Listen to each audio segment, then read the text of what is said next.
Hello dear student, स्वागत है आपका एक नई वीडियोस के साथ। आज हम पढ़ेंगे 12th class board examinations important questions है जो फिजिक्स का है, जिसका डेरिवेशंस आज हम करेंगे इस वीडियो में। देखिए यहाँ पर जो हमें क्वेश्चंस दिया, समरूप चुंबकीय क्षेत्र में चालक चर की गति के कारण प्रेरित विद्युतवाहक बल का व्यंजक यानी व्युत्पन्न करना है, इसका डेरिवेशंस करना है। तो सबसे पहले हम इसकी थ्योरी लिखेंगे, इसके बाद हम इसका डेरिवेशंस करेंगे जो आपके बोर्ड एग्जामिनेशंस में 4 या 5 नंबर का क्वेश्चन आता है ना। तो देखिए चित्रानुसार समरूप चुंबकीय क्षेत्र B सदिश को बिंदुओं द्वारा दर्शाया गया है। यानी कहने का मतलब है कि देखिए ये समरूप चुंबकीय क्षेत्र को बिंदुओं द्वारा दर्शाया गया है, जो भी ये है ना, ये यहाँ पर समरूप चुंबकीय क्षेत्र है जो एक समान चुंबकीय क्षेत्र है ना। इसकी दिशा कागज के तल के लंबवत ऊपर की ओर है। ये देखिए कागज का तल एक लिया हमने, जिसके लंबवत ऊपर की ओर क्या है, चुंबकीय क्षेत्र की दिशा है। जैसा मैंने आपको यहाँ किया है इस कागज में, आपको भी वहाँ बोर्ड एग्जामिनेशन में ऐसा करना है। इसमें एल लंबाई की एक चालक सड़ ए बी, इसमें एल लंबाई की एक चालक सड़ ए बी, देखिए ये एल लंबाई की चालक सड़ ली है हमने जो ये इस कागज़ के तल में।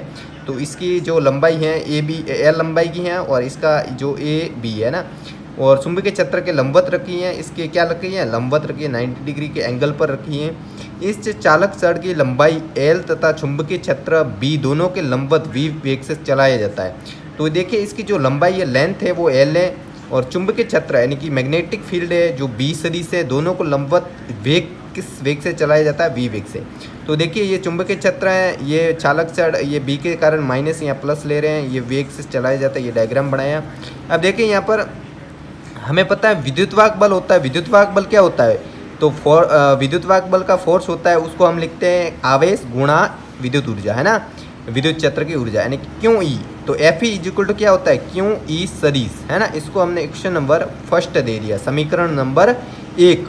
अब देखिए विद्युतवाहक बल के लिए इक्वेशन नंबर फर्स्ट ये फोर्स लाया। अब हमें चुंबकीय क्षेत्र के लिए मैग्नेटिक फील्ड के लिए जो फोर्स होता है वो क्या होता है, आवेश क्यू और वी सदिश इंटू बी सदिश, वेग और चुंबकीय क्षेत्र का गुणा होता है ना, ये चुंबकीय बल होता है। इसको हमने इक्वेशन नंबर 2 दे दिया।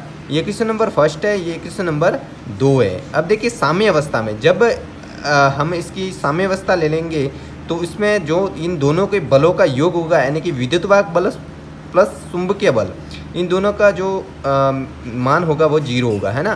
तो इसको हमने इक्वेशन नंबर 3 दे दिया। तो देखिए जो हमने यहाँ लिखा समीकरण 1 व 2 से, समीकरण 1 क्या है, ये है, समीकरण नंबर 2 ये है। यहाँ से एफ ई का जो वैल्यू है वो हमने यहाँ इसके नीचे पुट कर दी, क्यों ई सदिश, और एफ एम यानी कि मैग्नेटिक फील्ड के लिए जो फोर्स था वो उसकी वैल्यू पुट कर दी, क्यों वी सदिश इंटू बी सदिश, ठीक है। तो यहाँ पर देखिए क्यों ई सदिश, यहाँ पर देखिए क्यों कॉमन है, यानी कि इसमें से अगर मैं क्यों हटा दूँ, यानी क्यों कॉमन लेके यहाँ 0 में भाग देते तो कोई फ़र्क नहीं पड़ेगा। यानी क्यों इसमें से भी गया, क्यों इसमें से भी गया, इसमें क्या रह गया, ई सदिश, और इधर क्या रह गया, ये प्लस के इधर भेज देंगे तो माइनस के हो जाएंगे, यानी माइनस वी सदिश इंटू बी सदिश, ठीक है।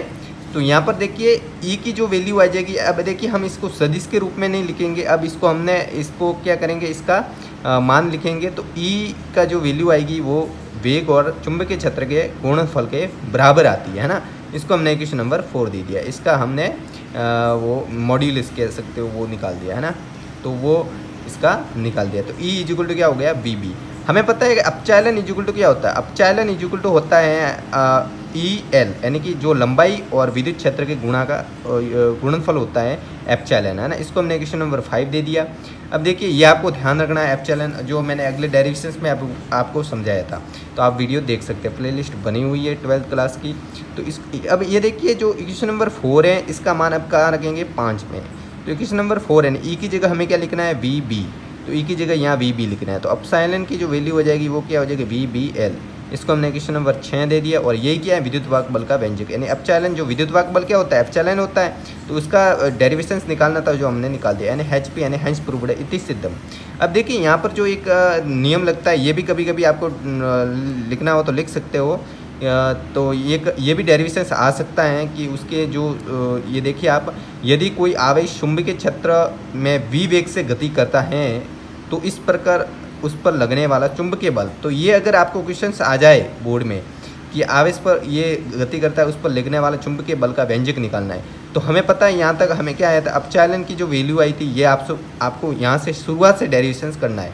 अगर ये क्वेश्चंस आ जाए तो आपको जहाँ से हमने डेरिवेशंस किया है यहाँ तक फिर आगे करना है, ठीक है। तो एप्सिलॉन इज इक्वल टू यहाँ से देखिए क्यों वी सदिश इंटू बी सदिश, ये हमने आगे देखा था। और एफ एम की वैल्यू क्या आई थी, क्यों वी बी, है ना, ये आपको पता होगा, है ना। तो यहाँ पर देखिए यहाँ अब हम देखिए यदि इलेक्ट्रॉन t समय में L दूरी तय करता है तथा धारा I प्रवाहित होती है तो Q इज इक्वल टू हमें क्या होता है, हमें पता है कि जो आवेश होता है, आवेश क्या होता है, धारा और समय के गुणनफल के समानुपाती होता है, यानी कि गुणनफल के बराबर होता है, सॉरी। तो इसको हमने क्वेश्चन नंबर 2 दे दिया। तो Q is equal to IT और V की वैल्यू क्या होती है, वेग क्या होता है, वेग होता है दूरी बट्टा समय। तो यानी कि जो छाल होती है जो वो क्या होती है, दूरी बट्टा समय, तो L बट्टा T, है ना। तो यहाँ पर ये हो जाएगी V की वैल्यू ये है, Q की वैल्यू ये है ना। तो FM की वैल्यू क्या थी, Q V B, तब ये FM की जगह देखिए V और ये Q है ना, इसकी जगह हमें ये वैल्यू पुट करनी है, Q की जगह भी ये वैल्यू पुट करनी है, V की जगह ये वैल्यू पुट करनी है। तो देखिए तब समीकरण 2 व 3 से ये मान रख दो, तो FM इज इक्वल टू क्या हो जाएगा, Q की जगह हम Q ही लिखना है, V की जगह V इंटू बी, है ना, गुणा है FM is equal to Q की जगह हम लिखेंगे IT और इंटू V की जगह लिखेंगे L अपॉन T और इसकी जगह लिखेंगे B का B, सॉरी, है ना। तो देखिए T से ये T कट जाएगा तो क्या बचेगा ILB, यानी FM की जो वैल्यू आएगी चुंबकीय क्षेत्र पर लगने वाला बल होगा उसका वैल्यू हो जाएगी वो ये ILB हो जाएगी। तो हैंस प्रूव्ड। तो इस प्रकार ये हमारा सिद्ध हो गया। तो ये जो क्वेश्चंस था, है ना, डेरिवेशंस था। तो thanks for watching the videos. यहाँ पर एक गलती आप मत करना, FM, है ना, या FM था। Thanks for watching the videos. मिलते हैं नए वीडियोज़ के साथ, तब तक के लिए धन्यवाद।